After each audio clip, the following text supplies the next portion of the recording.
जय माता दी। आप और आपके परिवारजनों पर माँ भगवती की कृपा सदा बनी रहे। आप सभी को नवरात्रि के दूसरे दिन की ढेर सारी शुभकामनाएं। आज श्री दुर्गा सप्तशती में आप प्रस्पान करेंगे अध्याय 2 और 3 का। अब पहले सुनिए श्री दुर्गा सप्तशती पाठ का दूसरा अध्याय, जिसमें देवताओं की तेज से देवी पार्दुर्वा और महिषासुर की सेना के वध का वर्णन किया गया है।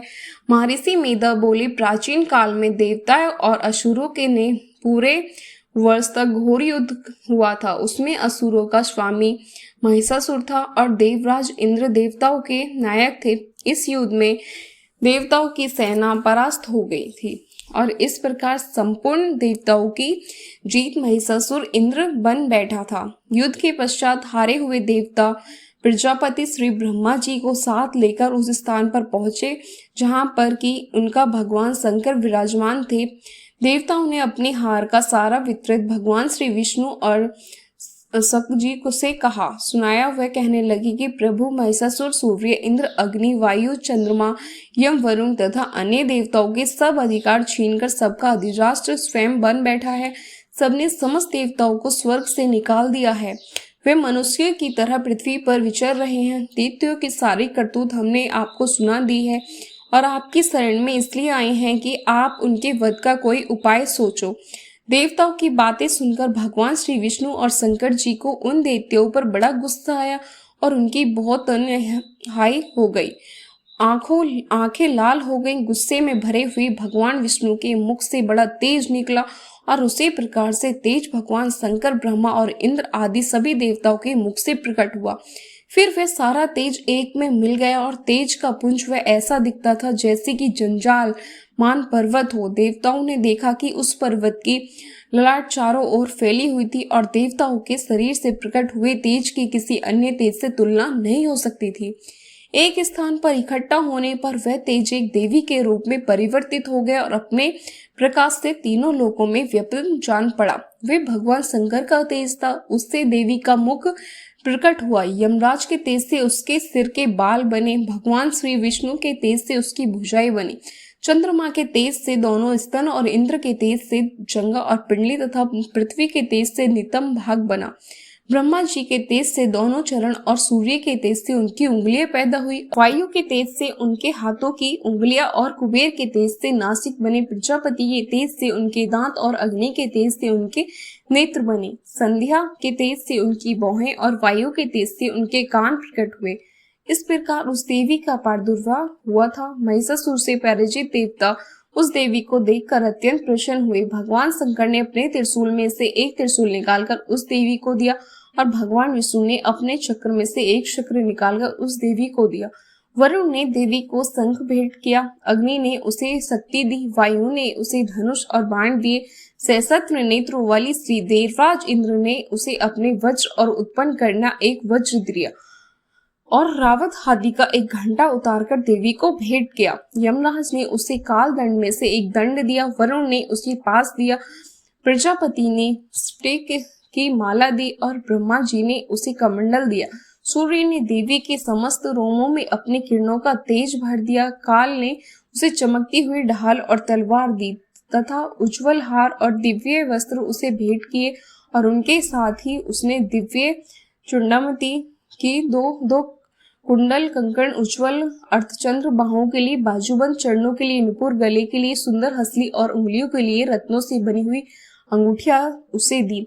और विश्वकर्मा ने उनको फरसा और उसके साथ ही कई प्रकार के अस्त्र और अभेद कवच दिए और इसके अलावा उसने कभी ना कुंभ लाने वाली सुंदर कमलों की मालाएं भेंट की। समुद्र ने सुंदर कमल का फूल भेंट किया। हिमालय ने सवारी के लिए सिंह और तरह तरह के रत्न देवी को भेंट दिए। यज्ञ आज कुबेर ने मधु से भरा हुआ पात्र और शेष नाग ने उन्हें बहुमूल्य मणियों से विभूषित नाग हार भेंट में दिया। इसी तरह दूसरी देवी देवताओं ने भी उसे आभूषण और अस्त्र देकर उसका सम्मान किया। उसके पश्चात देवी ने उस स्वर से गर्जना की। उसके इस भयंकर नाद से आकाश गूंज उठा। देवी का यह उत्स्वर्ग से हुआ और सिंह नाद समा नहीं सका। आकाश उसके सामने छोटा प्रतीत होने लगा। उससे बड़ा जोर की प्रतिध्वनि हुई जिससे समस्त विश्व में हलचल मच गई और समुद्र कांप उठा। पृथ्वी डोलने लगी, सबके सब पर्वत हिलने लगे। देवताओं ने उस समय प्रसन्न होकर सिंह वाहिनी जगमाता की देवी तुम्हारी जय हो, इसके साथ ही महर्षि होने भक्ति भाव से विनम्र होकर उनकी स्तुति की संपूर्ण त्रिलोकी को शोक मगन होकर दैत्य गण अपनी सेनाओं को साथ लेकर और हथियार आदि सजाकर उठ खड़े हुए। महिषासुर की क्रोध की कोई सीमा ही नहीं थी। उसने क्रोध में भरकर कहा, ये सब क्या उत्पन्न है। फिर यह अपनी सेना के साथ उस ओर दौड़ा जिस ओर से वह भयंकर नाद का शब्द सुनाई दिया था, और आगे पहुंचकर जब उसने देवी को देखा तो अपनी प्रभा तीनों लोगों को प्रकाशित कर रही थी। उसके चरणों के भार से पृथ्वी दबी जा रही थी। माथे के मुकुट से आकाश में एक रेखा सी बन रही थी और उसके धनुष की टंका से सभी लोग छुप रहे थे। देवी अपने सशस्त्र भुजाओं को संपूर्ण दिशाओं में फैला खड़ी हुई थी। इसके पश्चात उनका दैत्य के साथ युद्ध छिड़ गया और कई प्रकार के अस्त्र शस्त्र से सबके सब दिशाएं उद्धव होने लगी। महिषासुर की सेना का सेनापति चूर नामक एक महान असुर था। वह आगे बढ़कर देवी के साथ युद्ध करने लगा और दूसरे दैत्यों की चतुरंगी सेना के साथ लेकर चामर भी लड़ने लगा। 6000 महारथियों के साथ लेकर उद्रगेश आकर युद्ध करने लगा और महिषासुर नामक असुर 1 करोड़ रथांतरीय घोड़े सहित वहां आकर देवी के साथ लड़ने लगा। सभी असुर तोमर, बिंदी, पाल, शक्ति, मूसल, खड़ंग, फरसों, पट्टियों के साथ रणभूमि में देवी के साथ युद्ध करने लगे। कई शक्तियां फेंकने लगी तो कई अन्य शस्त्र आदि इसके साथ। पश्चात सबके सब दैत्य अपनी अपनी तलवार हाथों में लेकर देवी की ओर दौड़े और उसे मार डालने का उद्योग करने लगे। मगर देवी ने क्रोध में भरकर खेल ही खेल में उन सबके अस्त्र शस्त्रों को काट डाला। इसके पश्चात ऋषि और देवताओं ने स्तुति प्रारंभ कर दी और देवी स्तुति से प्रसन्न होकर असुरों के शरीर पर अस्त्र शस्त्र की वर्षा करती रही। देवी का वाहन भी क्रोध में भरकर दैत्य सेना की इस प्रकार विचार करने लगा जैसे कि वन में दानव फैल रहा हो। युद्ध करती हुई देवी ने क्रोध में भरकर जितने श्वास को छोड़ा वह तुरंत ही सैकड़ों हजार गणों के रूप में परिवर्तित हो गए। फरसे, भिपाली इत्यादि अस्त्रों के साथ दैत्यों से युद्ध करने लगी। देवी की शक्ति से बड़े हुए वे गण दैत्यों का नाश करते हुए ढोल, शंख और मृदंग आदि बज रहे थे। फिर देवी ने त्रिशूल, गदा, शक्ति, खड़ंग इत्यादि से सशस्त्र असुरों को मार डाला। कितनों को घंटों की भयंकर आवाज से ही हम लोग पहुंचा दिया। कितने ही असुरों को अपने पास में बांधकर पृथ्वी पर धर घसीटा। कितनों को अपनी तलवार से टुकड़े टुकड़े कर दिए और कितनों को गधा की चोट से धरती पर सुला दिया। कई दैत्य मसूल की धार से घायल होकर रक्त वामन करने लगे। कई सूल से छाती फट जाने के कारण पृथ्वी पर लौट गए। कितनों की तो बाण वर्षा से कमर ही टूट गई। देवताओं को पीड़ा देने वाले दैत्य कट कट कर मरने लगे। कितनों की बाहें अलग हो गई, कितनों की ग्रीवा कट गई, कितनों के सर कटकर देव भूमि पर लुढ़क गए, कितनों के शरीर बीच में से कट गए और कितनों की जंघाई कट गई और वे पृथ्वी पर गिरकर पड़े रहे। कितने ही सिर व पैरों कट गए। भूमि से उठ खड़े हुए और शस्त्र हाथ में लेकर देवी से लड़ने लगे और कई दैत्य गण भूमि में बाजों की ध्वनि से के साथ नाच रहे थे। कई असुर उनके सर कटे चुके थे, बिना सिर के ही धड़ से हाथ में शस्त्र लिए हुए लड़ रहे थे। दैत्य रह रहकर ठहरो ठहरो कहते हुए देवी को युद्ध के लिए ललकार रहे थे। जहां पर वह घोर संग्राम हुआ था वहां की भूमि रथ, हाथी, घोड़े और असुरों की लाशों से भर गई थी और असुर सेना के बीच में रक्तपात होने के कारण वहां रुद्र की नदियां बह रही थी। इस तरह देवी ने असुरों की विशाल सेना को क्षण भर में ही इस तरह से नष्ट कर डाला जैसे शृंखकांच से बड़े समूह को अग्नि नष्ट कर डालती है। और देवी का सिंह भी गर्दन के बालों को हिलाता हुआ बड़ा शब्द करता हुआ असुरों के शरीर से मानो उनके प्राण ढूंढ रहा हो।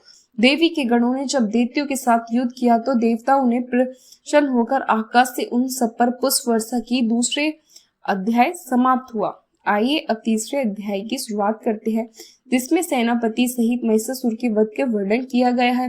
महर्षि मेधा ने कहा, महिषासुर की सेना नष्ट होते हुए देखकर उस सेना के सेनापति चीर क्रोध में भरकर देवी के साथ युद्ध करने के लिए आगे बढ़ा। वह देवी पर इस प्रकार बाणों की वर्षा करने लगा मानो सुमेरु पर्वत पानी की धार बरसा रहा हो।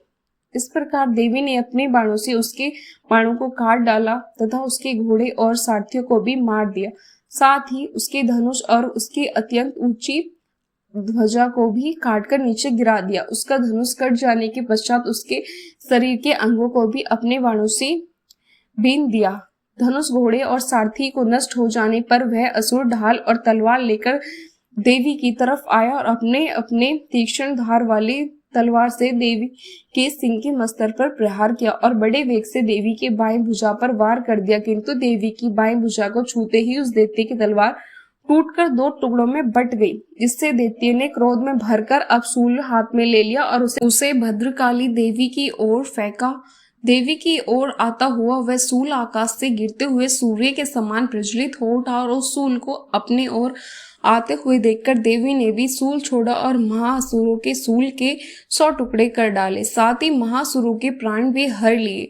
चुर के मरने पर देवता उनको दुख देने वाला चामन नामक दैत्य हाथी पर सवार होकर देवी से लड़ने के लिए आया और उसने आने के साथ ही शक्ति का प्रहार कर, किंतु देवी ने अपने हुंकार मात्र से ही उसे तोड़कर पृथ्वी पर डाल दिया। शक्ति को टूटा हुआ देखकर दैत्य ने क्रोध से लाल होकर शूल चलाया, किंतु देवी ने उसे भी काट डाला।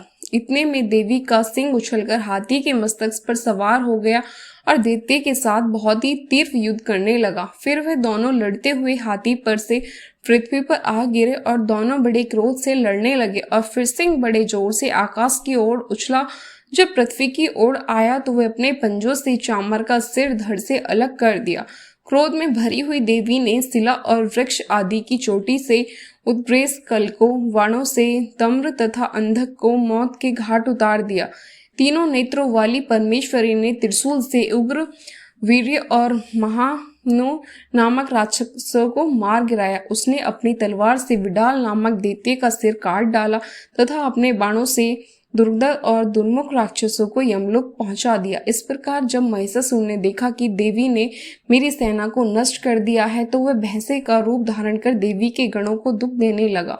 उन गणों में कितनों को अपने मुख के प्रहार से, कितनों को खुरों से, कितनों को पूंछ से, कितनों को सींगों से और बहुतों को दौड़ाने के वेग से, अनेकों को सिंह नाद से, कितनों को चक्र देकर और कितनों को श्वास वायु के झोंके से पृथ्वी पर गिरा दिया। वे दैत्य इस प्रकार गणों की सेना को गिरा देवी के सिंह को मारने के लिए दौड़ा। इस पर देवी को बड़ा क्रोध आकर दैत्य के क्रोध में भरकर धरती की खुरों से खोदने लगा तथा सिंगों से पृथ्वी पर्वतों को उखाड़ कर धरती पर फेंकने लगा और मुख से शब्द भी करने लगा।